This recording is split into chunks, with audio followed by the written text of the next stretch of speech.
ជ្រាបសួរបងប្អូនថ្ងៃនេះខ្ញុំចង់ជម្រាបជូនបន្តិចពាក់ព័ន្ធជាមួយនឹងចំការខ្ញុំកន្លងមកចំការខ្ញុំកន្លងមកពិបាកក្នុងការយកផ្កាវាស្ថិតនៅពេលដែលយើងចង់មកផ្កាវាភ្លៀងនៅតែបន្តដែលជាហេតុធ្វើឲ្យរុក្ខជាតិយើងអត់មានសមត្ថភាពចេញផ្កាបានស្រស់ល្អយើងពិបាកក្នុងការធ្វើឲ្យដីនឹងស្ងួតឲ្យដើមយើងស្ងួតពីព្រោះភ្លៀងនៅតែបន្តដែលជាហេតុធ្វើឲ្យផ្កានឹងចេញយឺតអញ្ចឹងម្ល៉េះហើយ3ឆ្នាំចុងក្រោយឬក៏តាំងពីឆ្នាំដំបូងយើងបានសាកល្បងប្រើ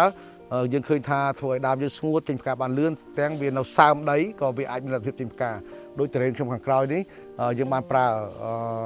បៃអូកាលីក្នុងមួយដើមនេះគឺយើងដាក់1គីឡូខណៈពេលដែលមានភ្លៀងគឺយើងដាក់មានន័យថាការដែលយើងសន្សំថាមពលគ្រប់គ្រងមិនឲ្យចេញត្រួយហើយយើងព្យាយាមជំរុញធ្វើ stress វាដើម្បីយកផ្កាតែបែរជាវាមានភ្លៀងជាបន្តបន្ទាប់ដែលជាហេតុធ្វើឲ្យយើងអត់មានសមត្ថភាពបង្អត់ទឹកវាបានល្អ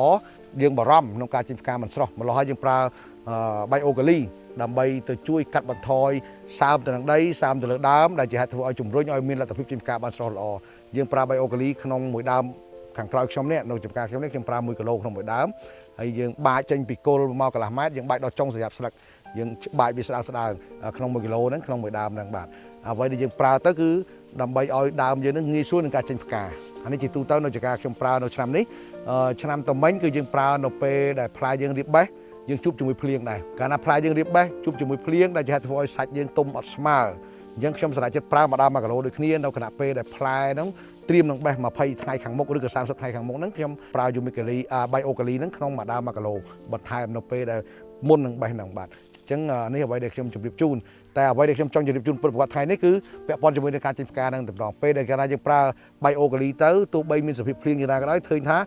តរ៉េនយើងមានការចេញផ្កាស្ថិតនៅដែនមួយដែលយើងអាចទទួលយកបានបាទអរគុណ